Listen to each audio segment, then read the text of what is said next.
Okay ကျွန်တော်တို့ chapter အသစ်ကနေကြိုဆိုပါရစေဒီ chapter လေးကတော့ကျွန်တော်တို့ computer နဲ့ဗဘူးထုတာပေါ့နော်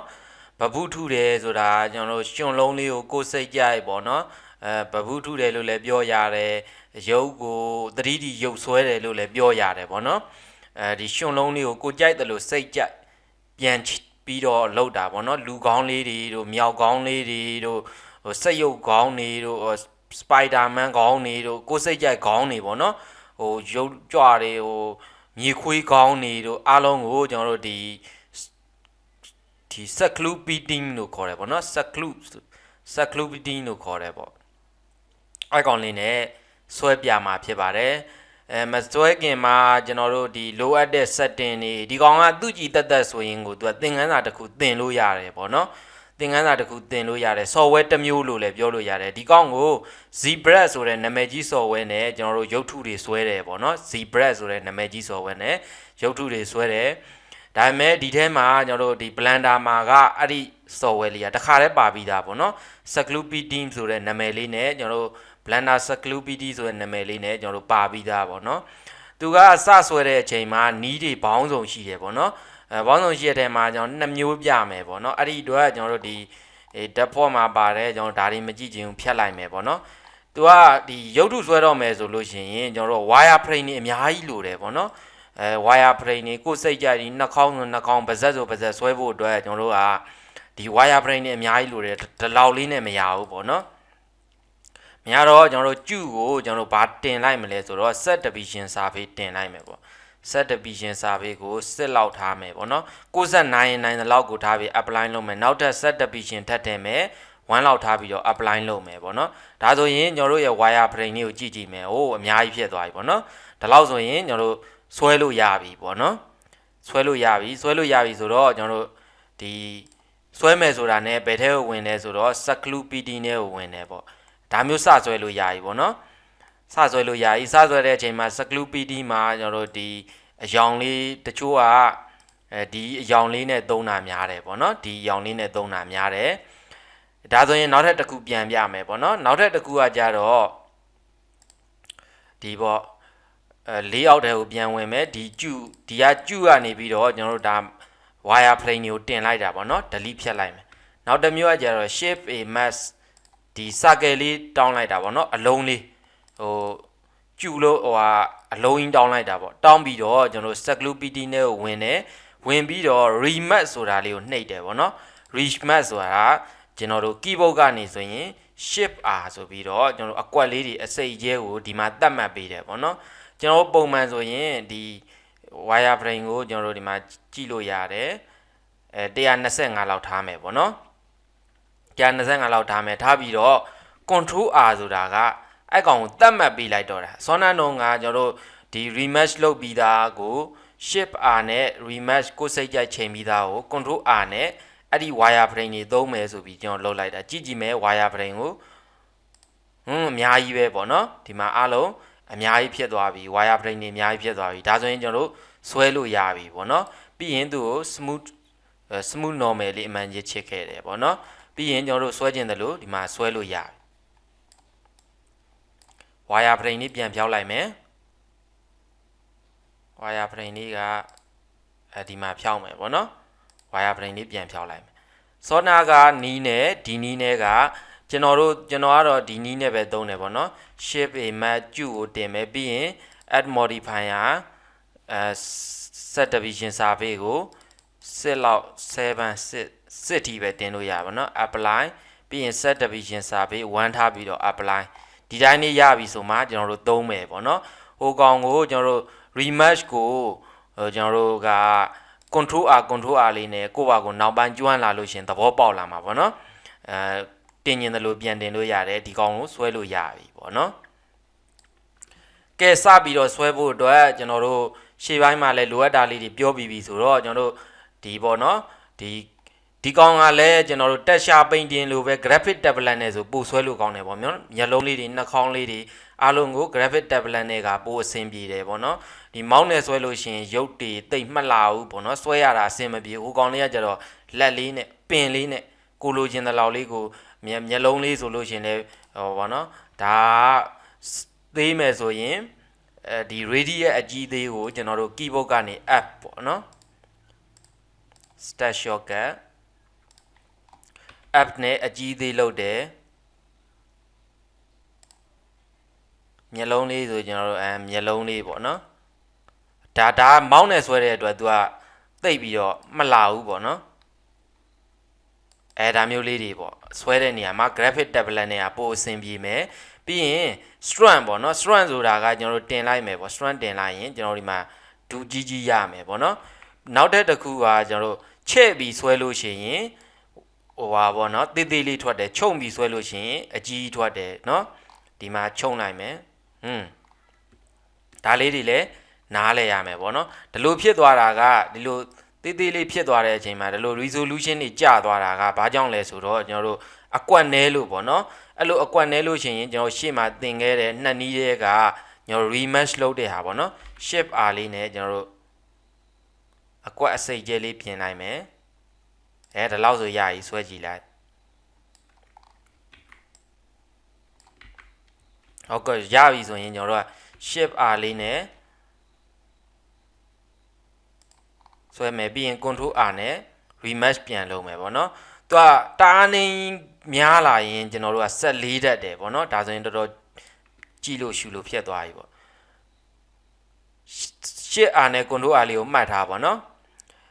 နောက်ထပ်က shift F ကကျွန်တော်တို့ strand တင်တာပေါ့ဒီမှာ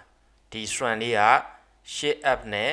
ဘလောက်ဝါလေးထွက်မလဲဒါဆိုတော်တော်ဝါတယ်ပေါ့နော်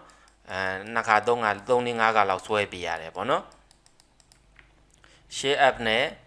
strand တင်ရင်ဒီမှာတစ်ချက်တည်းနဲ့ကျွန်တော်တို့လိုချင်တယ်လို့ရတယ်ပေါ့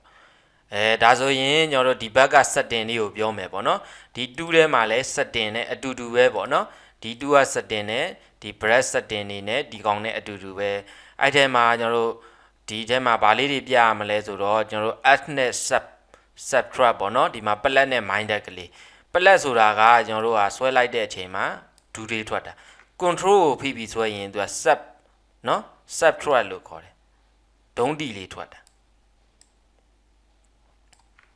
ပြီးရင် F လေးနဲ့နည်းနည်းကြီးလိုက်တာပေါ့နော် smooth လုပ်မယ်ဆိုရင် shift လေးနဲ့ကျွန်တော်တို့လိုက်ပြီးတော့ကိုလုပ်ပြီးသားဟာတွေကိုပြန်ပြီး smooth လုပ်တာပေါ့နော်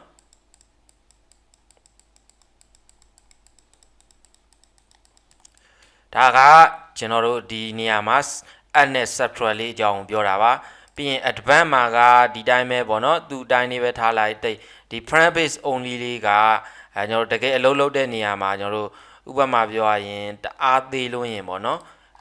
ဥပမာ shift A match plane ပေါ့နော် plane လေးကိုကျွန်တော်တို့ဆွဲကြည့်မယ်ပေါ့နော် plane လေးကိုကျွန်တော်တို့ tab right click နဲ့ set up by shift R shift R shift R shift R shift R ဒါဆိုရင်ကျွန်တော်တို့ဒီ plane လေးတွေကိုဆွဲ plane လေးကိုဆွဲပြမယ်ပေါ့နော်ဆွဲမယ်ဆိုတော့ Sculpt mode တွေကိုပြန်ဝင်မယ်ဒီကနေပြီး Sculpt mode တွေကိုပြန်ဝင်မယ်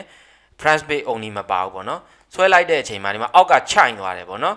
ဘာကြောင့်ခြိုင်သွားလဲဆိုတာကကျွန်တော်တို့မခြိုင်ညင်ဘူးပေါ့နော်အဲ့လိုမခြိုင်ညင်ဘူးဆိုရင် front page only လေးကိုအမှန်ညစ်ချစ်လိုက်ရင်ကျွန်တော်တို့ဒီမှာအပေါ်မှာပဲဆွဲတက်လာပြီးတော့ဒါကိုပါသေးတယ် front page only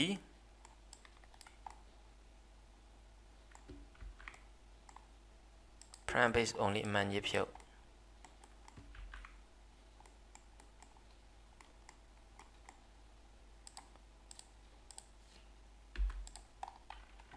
ဒီကောင်ကို as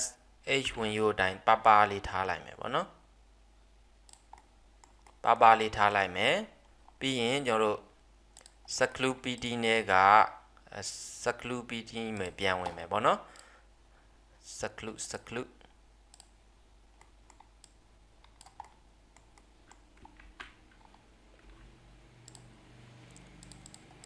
Control A or transform Sculpt mode ထဲပြန်ဝင်မယ်ဒါမှာပေါ့နော်ဒီမှာကျွန်တော်တို့ခြိုင်သွားတယ်ပေါ့နော်ဒီဘက်ကဆွဲရင်ဒီဘက်မှာခြိုင်သွားတယ် front face only ကိုမှန်ညစ်ချစ်လိုက်မယ်မခြိုင်တော့ဘူးပေါ့နော်ဒီသဘောလေးဒါလေးကအရေးကြီးတယ်ပေါ့နော်ဒါလေးကိုမှတ်ထားမယ်ဒါဆိုရင် advanced ထဲမှာဝင်ပြီးတော့ front face only က နေရွယ်လေးတွေပါလေးတွေဆွဲတဲ့နေရာမှာဆိုနေရွယ်လေးကပါလေးပေါ့နော်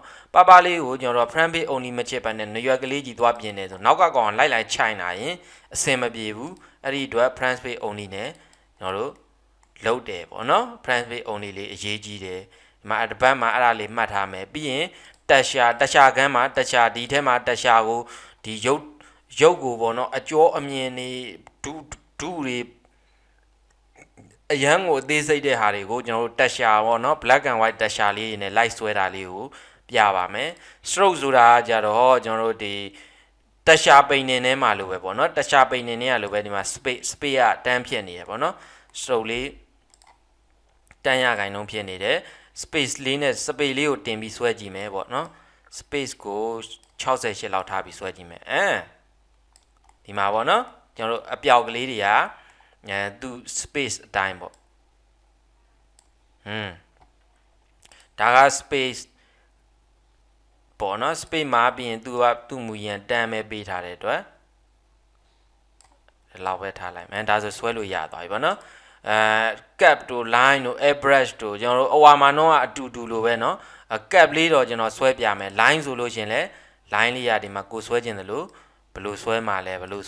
ဆိုပြီးရတယ်ပေါ့เนาะနောက်တစ်ခုကကျွန်တော်တို့ cap လေးဆွဲပြမယ် cap ကကြတော့ဒီမှာကြီးကျွန်တော်တို့ကြိုက်တဲ့လောက်တောင်မပေါ်ဘူးပေါ့เนาะဘယ်လိုဆွဲရမလဲမသိဘူး control လေးဖိပြီးတော့ကျွန်တော်တို့ cap ကိုဆွဲရမယ်ကျွန်တော်တို့တက်ရှာပိန်နေမှာသင်ခဲ့တဲ့အတိုင်းပဲ right click control လေးနဲ့ကိုဆွဲခြင်းတယ်လို့ဆွဲမယ်ပေါ့နော်ဒီတိုင်းလေးရဆိုရင်ဒီမှာရွှေ့ခြင်းတယ်လို့ R နဲ့ S နဲ့အကြီးသေးလုပ်လို့ရတယ် R နဲ့လဲခြင်းတယ်လို့လဲလို့ရတယ်ပေါ့နော်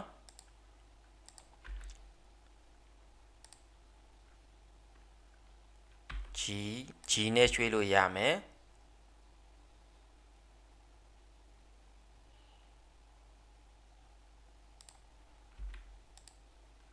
S နဲ့ကြီးမယ်ဒီမှာအားလုံးပြီးပြီဆိုရင် control ပြီးပြီးတော့ right control left click လေးတောက်လိုက်လို့ရှင်ရသွားပြီပေါ့နော်ဒါ cap ပေါ့နော်ဒါ stroke ထဲမှာကျွန်တော်တို့တက်ရှာပိန်နေတော့ပြခဲ့သလိုပဲအားလုံးကို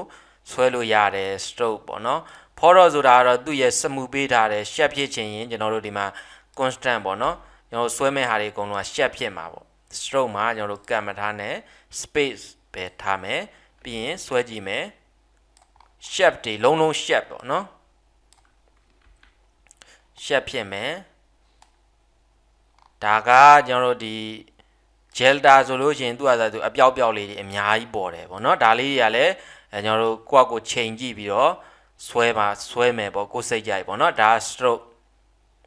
follow မှာကျွန်တော်တို့ smooth ပဲထားမယ်ပေါ့ smooth ပဲထားမယ် default smooth ပဲထားမယ်ပြီးရင် dynamic topology ဒီကောင်ကအရေးကြီးတယ်ပေါ့နော်ဒီကောင်အရေးကြီးတယ်ဆိုတော့ဒီကောင်လေးကိုဖြတ်မယ်ပြီးရင် shift a mat ကျူပဲပြန်ထားမယ် setting တွေက add modifier set division surface 6ထိထားမယ်ပြီးရင် apply ပြီးရင် set division surface 1ကို apply လုပ်လိုက်မယ်ဒါဆိုရင်ကျွန်တော်တို့ topology တွေများလာပြီပေါ့နော် dynamic topology ကဘာကွာလဲပေါ့ Sculpt mode ထဲပြန်ဝင်မယ်ပေါ့နော် Sculpt mode ထဲပြန်ဝင်မယ်ကျွန်တော်တို့ဆွဲပြီပေါ့နော်ဆွဲရင်မှတ်တယ်ကျွန်တော်တို့ဒီမှာ topology တွေကကားလာတယ်ပေါ့နော်ဥပမာပြောရရင်ဒီမှာကြည့်မယ်wire frame မှာကြည့်လိုက်မယ်ဆိုဒီလိုဖြစ်သွားတယ်ပေါ့နော် dynamic topology ကိုဖွင့်ပြီးတော့ကျွန်တော်တို့ကဆွဲကြည့်အောင်ပေါ့နော် dynamic topology ဖွင့် okay ပေးမယ်ပေါ့နော်ဆွဲသလောက်သူက topology တွေဟိုပါနော်line တွေတိုးလာတာပေါ့နော်ကြိုက်သလောက်ဆွဲလို့ရတယ်ဘာမှမဖြစ်ဘူးပေါ့နော်ဒီကောင်မှာဆိုရင်ဖြစ်မှာပေါ့ဒီကောင်မဖြစ်ချင်ဒီ dynamo လေးနဲ့ပြန်ဆွဲမယ်ပေါ့နော်ဒီ dynamo ကဆွဲရတာအရန်အဆင်ပြေတယ်ပေါ့ဖွင့်ပြီးဆွဲမယ်ဆိုရင် number 4လောက်ထားပြီးဆွဲမယ်ပေါ့နော် dynamo number 4လောက်ထားပြီးဆွဲမယ်ဆိုရင်ပလေး dynamo လေးတွေတက်လာတယ်ပေါ့ဆွဲရတာတော့အဆင်ပြေတယ်ဒါပေမဲ့ကျွန်တော်တို့အကောင့်တွေပေါ့နော်ဒီ line အကောင့်လေးတွေဒီပေါ် wire frame မှာကြည့်လို့ရှိရင်ကျွန်တော်ဒါလေးတွေကိုtopology အကောင့်လေးတွေပေါ့နော် topology အကောင့်လေးတွေများလာတာအဲ့ဒါကိုတော့သတိပြုဖို့လိုအပ်တယ်ပေါ့ဆွဲရင်မတက်တားများလာရင်စက်ကလေးလာမှာပေါ့နော်အဲ့ဒီအတွက်ကျွန်တော်တို့ဒီ dynamo ကိုစသုံးတဲ့လူတွေမှာဆို dynamo ဖွင့်ပြီးဆွဲပေါ့နော် ကျွမ်းကျင်တဲ့လူတွေကကြတော့ဘလို့ဆွဲတုံဆိုတော့လိုအပ်မှ control R လေးနဲ့ကျွန်တော်တို့အားလုံးကိုပြန်ပြီးတော့เนาะ shift R နဲ့ကျွန်တော်တို့အကွက်အစိတ်ကျဲကိုရွေးမယ်ပေါ့နော်ဒီလောက်လေးပေါ့အကွက်အစိတ်ကျဲလေးအားလုံး control R ဆိုရင်အားလုံးသူ့ဟာသူပြန်ဖြစ်တယ်ပေါ့နော်အဲ့လို control R shift R နဲ့ဆွဲကြတယ်ကျွမ်းကျင်သွားတဲ့လူကဒီမကျွမ်းကျင်တဲ့လူကဒိုင်းဒိုပိုဖွင့်ပြီးဆွဲတယ်ပေါ့နော်ဖိုးထားပြီးဒိုင်းဒိုပိုဖိုးလောက်ထားပြီးဆွဲတယ်ပေါ့နော်ဘလို့ဆွဲစက်ကောင်းလို့ရှိရင်ကျွန်တော်တို့ဒိုင်းဒိုပိုဖွင့်ပြီးတော့ဆွဲတာပို့ပြီးတော့အဆင်ပြေတယ်ပေါ့နော်ဒါလေးကဒိုင်းဒိုပို rematch ဆိုတာကအစောနာတိုင်းပဲကျွန်တော်တို့ shift R နဲ့ကျွန်တော်တို့ပေးလိုက်တယ်အကွက်စိတ်ကျဲရွေးတယ်ပြီးရင် control R နဲ့အကွက်ကိုပြန်ပြီးတော့အတိမတ်ပြုလိုက်တယ်ပေါ့နော်ဒါဒိုင်းဒိုပို rematch symmetry ပေါ့နောက်ထပ် symmetry ဆိုတာကြတော့ဒီဘက်ကိုဆွဲရင်ဟိုဘက်ပေါ်တာပေါ့ h z y ပေါ့နော်ဒီမှာဆွဲလိုက်မယ်ဆိုရင်ဒီကောင်ကဘာလို့ထည့်နေတာလဲဆိုတော့ space မှာ for mode stroke မှာ space ကတန်းမယ် default တန်းပေါ့နော်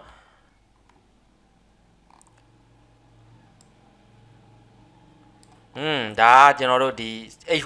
ပေါ့နော်ဖွင့်ထားလို့ဖြစ်တဲ့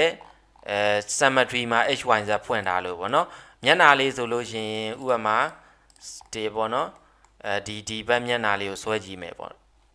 Sculpt mode မျက်နှာလေးကိုဆွဲမယ်ဆိုရင် h ဝင်ကိုဖွင့်ပေါ့နော်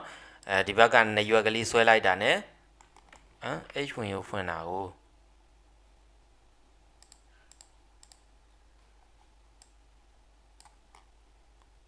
ဒီဘက်မှာသွားပေါ်တယ်ပေါ့နော်ဒီဘက်ကနှစ်ရွက်လေး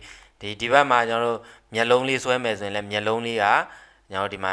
ဟိုဘက်ဒီဘက်ပေါ်မယ်နှာခေါင်းလေးဆွဲမယ်ဆိုရင်လည်းနှာခေါင်းလေးကညီလေးပေါ့ပါးစပ်ဆိုရင်လည်းပါးစပ်ကလေးကညီလေးဒါမျိုးလာတာပေါ့နော်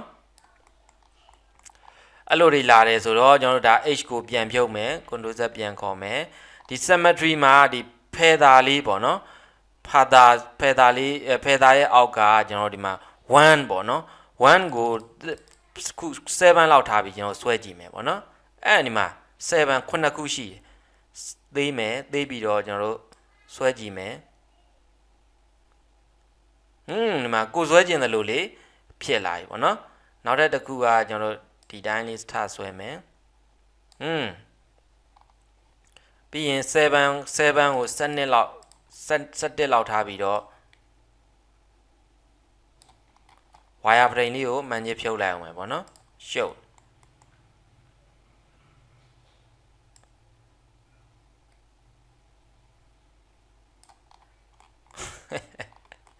လာလေးတွေပေါ့နော်ကျွန်တော်တို့ဒီကနုတ်ကလေးတွေပါလေးတွေကိုကျွန်တော်ဆွဲပြခြင်းနေဆိုရင်ဒီကောင်လေးကို radial h လေးကိုပေါ့နော်အမှန်ကြီးလေးချစ်လိုက်ဖြုတ်လိုက်နဲ့ရှစ်ပြီးတော့ကျွန်တော်တို့ပြန်ပြီးတော့ဒါရှစ်ပြီးတော့ smooth လုပ်တာပေါ့နော်ပထမဦးဆုံး6လောက်ထားပေါ့6လောက်ထားပြီးတော့ကိုဆွဲခြင်းနဲ့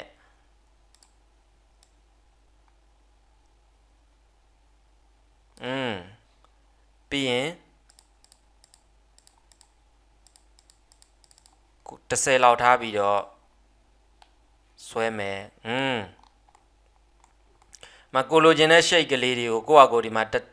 စိတ်ကြိုက်လေးတင်ပြီးဆွဲလို့ကောင်းတယ်ပေါ့နော်ခုတော့ default 1ပဲထားမယ် symmetry မှာအသုံးပြုတဲ့ဟာလေးပေါ့နော် option ဆိုတာကတော့ဒါ first navigator အမှန်ကြီးချက်ထားလိုက်ပေါ့ကျန်တဲ့ဟာတွေကမလိုဘူးပေါ့နော် option ဆိုတာမြင်တဲ့နေရာတွေ workspace မှာလည်းကျွန်တော်တို့သိမလိုဘူးပေါ့ဒါဆိုရင်ကျွန်တော်တို့ဒီ topology ပေါ့နော်ဒီရုပ်ထုလေးဆွဲမဲ့မဆွဲခင်မှာကျွန်တော်တို့ဒီ topology တွေများတဲ့နီးနှစ်ခုပေါ့နော် rematch နဲ့သုံးတာရှိတယ် shift R control R နဲ့သုံးတာရှိတယ်ဒိုင်းဒိုပိုဖွင့်ပြီးတော့တခါတည်းဆွဲတာရှိမယ်ပြီးတော့ဟိုဟာပေါ့နော်ကျွန်တော်တို့ဒီ set division စာပေးထည့်ပြီး line တွေများပြီးတော့တခါတည်းဆွဲတာရှိမယ်ပေါ့နော်ဒါလေးပါပဲမှတ်စရာ3ခုပါ okay ပါနောက်ခန်းလေးမှာလည်းကျွန်တော်တို့ဒီဘက်ကဒီတူးတွေကိုဘလို့အသုံးပြုရမလဲဆိုတာပြပါမယ်ပေါ့နော်တူးတစ်ခုချင်းစီရဲ့အသုံးဝင်ပုံကိုရှင်းပြပါမယ် okay ပါ